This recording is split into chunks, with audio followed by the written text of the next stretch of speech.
Welcome to the Hollywood Scholar. I'm Chad Morgan, and the very few people who are still interested in even talking about Doctor Who have been divided up into two camps. Those who are barely interested, barely paying attention, and the over-the-top stands that will lap up anything that the BBC and Russell T Davies gives to them. Now, some of those disinterested people may have a little glimmer of hope, but I very rarely see those people with even a glimmer of hope. And this divergence between the two groups of people still talking about Doctor Who has created some problems when it comes to logic and figuring out the truth in a lot of situations. A few weeks ago, we had this article come out that was specifically about the Doctor Who coming out at the end of this year, the 2023 year, with the 60th anniversary and the Christmas special, that had briefly mentioned that Series 14 was coming in April, and then they quickly took out that April portion of the article talking about Series 14. And a lot of people took that as fact that the season was getting canceled or delayed.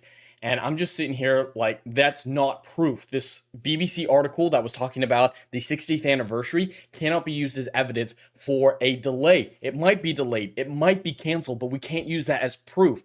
And both the disinterested people and the stands were talking about it, worrying about it. Articles were coming out consistently about that topic, and it was objectively false. We have no truth about it one way or another. I want it to be canceled. I want it to be delayed. I just can't stand the franchise as it is now.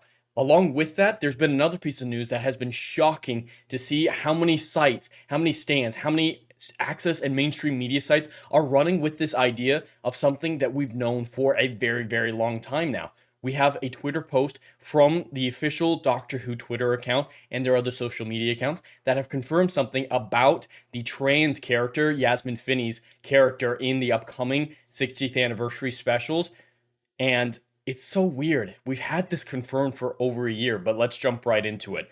Doctor Who finally confirms its mystery new Rose familiar connection. In this Twitter post, they just confirm that Rose is the child of Donna Noble. We've known that forever because we knew her name was Rose Noble. We've known this for a very long time. I'd say up to a year almost at this point. But this site, along with many others, are shocked to find out that this character is Donna's child. Why are we running with it as if this is some sort of shocking revelation? So I want to clear up things. Yes, we've known that it is Donna Noble's child for some time now. This is what the Doctor Who Twitter account has to actually say. Wishing a very happy birthday to Yasmin Finney. Apparently it was Yasmin's birthday, whose character Rose is the daughter of companion Donna Noble, played by Catherine Tate, and Sean Temple. We've known that. So the question is, what happens when Rose meets one of her mom's oldest friends, the Doctor? Is it a mystery for now? But what we do know is that it's like her mother, Rose, stumbles across something alien, and from that point, her seemingly ordinary family is never quite the same. I knew this. So did so many other people. But Gizmodo and so many other sites are running with it like it's a big deal. Now, the reason I finally decided to start talking about this news, because I didn't think it was that much of a news, was because of articles like this from Pink News celebrating the fact that Rose is Donna's daughter and acting like that's some sort of big revolution, especially when it comes to the representation aspect of things. So they compiled a list of all these Twitter stands reacting to this announcement, to this supposed confirmation. This person said, "Donna is the best companion in New Who. Please don't change her character too much. She's already perfect." That is a sentiment that I can relatively agree with. But then Doctor Who supposedly responded with, "Too late. She is now a mother to a trans child."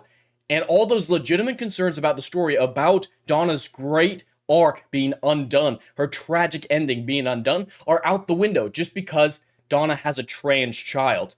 That is asinine. You had a legitimate stance, you had a legitimate criticism and worry about the upcoming 60th anniversary special, and then Doctor Who's like, "Oh, by the way, Donna has a trans child." Oh, I don't care anymore. This perspective has poisoned the Doctor Who fanbase. The few people who are still sticking around, who are still caring about this franchise after the disastrous Chris Chibnall era, have been perverted by this idea that representation matters more than anything else. A lot of them used to have legitimate opinions, like this person did initially, but they've been so warped by the Chris Chibnall era, by modern woke identity politics, that the insertion of a trans character is enough for them to throw logic to the wind. This person said, "Yasmin Finney is on record about Rose being trans, and I, for one, cannot wait for shouty, take-no-crap, trans ally mom Donna Noble." Again, nothing about the story, nothing legitimate. It's like, "Oh my god, Donna's gonna have a trans kid? She's gonna yell at people for being transphobe? Oh my god, that's amazing." What has this franchise come to where this is the response from fans that Pink News is celebrating this? This is the most that I've heard buzz-wise about Doctor Who in a long time. And of course, it's from people who just care that Donna has a trans kid. That shouldn't be surprising to anyone who's been following this franchise. These people, I say so many times, have the memory of goldfish. I call it the Dory mentality. They're always on to the new thing. Oh, this is the greatest thing since the last thing. They're always forgetting stuff that came relatively recently. And so now they're shocked that Rose is Donna's child. Something that we've known for a long time. Something that they've probably tweeted about but forgot about it. These stands, their mentality is so short-lived. Their memory is so short-lived that it's crazy to see. Now, another article that was also reacting to this news, acting like it was a big deal, mentioned something that I didn't initially notice that might be hinting at something that has changed in Donna's family life. According to this article, is Donna divorced from Sean in 60th anniversary specials? Now, this isn't evidence. This is just speculation based on that post. In the post and all the other press releases, it's called Rose Noble, not Rose Temple Noble, as Donna's hyphenated name ended up being, I believe, in the End of Time Part 2 after the wedding. So is there a divorce? Why doesn't Rose have the full last name? It might be a creative decision. It might be a simplifying decision. Who knows what it actually is? But it could possibly mean that Donna is divorced. And that would be so disappointing because despite how tragic her ending was, despite her entire arc getting erased in such a tragic manner, she still managed to have a happy life after the Doctor. She found a great man and had a life with her family, with her grandfather and her mother and her husband that looked great. And now, are they taking it away? Are they taking away that loving marriage that we saw displayed in the End of Time? Are we losing all that just so modern identity politics can be inserted and the whole, oh, marriages can't last, oh, trans, maybe the dad was not supportive of Rose's trans identity? Who knows what the truth is, but we'll have to wait and see for the 60th anniversary to know the truth about whether or not Donna is indeed divorced. One last thing I wanted to briefly talk about is Ncuti Gatwa is the upcoming Doctor, and this is just an example of what we're getting from Doctor Who. These are the photo shoots that Ncuti is participating in. Very, very masculine Doctor there. Not going to have a whole lot of comments about that, but in tandem with these photo shoots, Ncuti had this to say. People need to be fucking seen. What are we going to do? Tell the same stories, have the same people fronting things for all eternity? That's never been an argument. It's about the hyper focus on representation and diversity that people like myself have problems with, where it comes at the expense of the story, the narrative, and is used as an excuse for bad writing.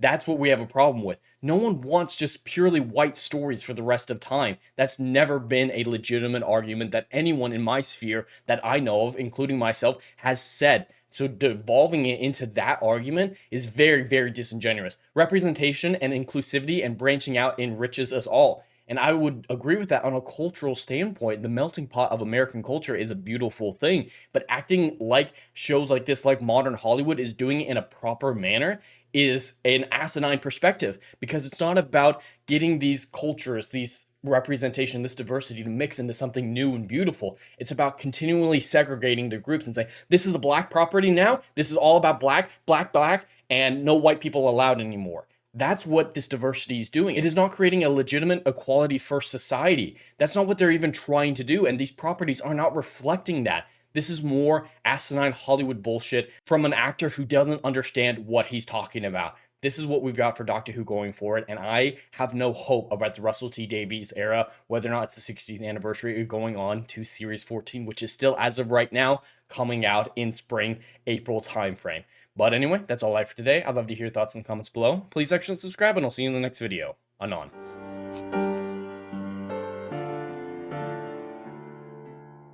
Hey, yo, are you feeling what I'm doing up in here? Oh, I know you are. Do you miss all the good, compelling stories that we used to get back in Hollywood that they ain't putting down no more? I know you missing it. So check out my book series, Odyssey of a Phoenix, a mythological epic about philosophy, morality, and modern-day mental illness issues, baby.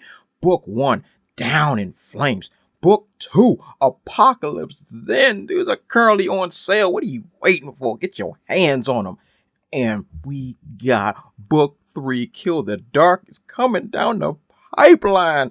Just wait for all the good stuff this dropping. You ain't gonna be disappointed, fam.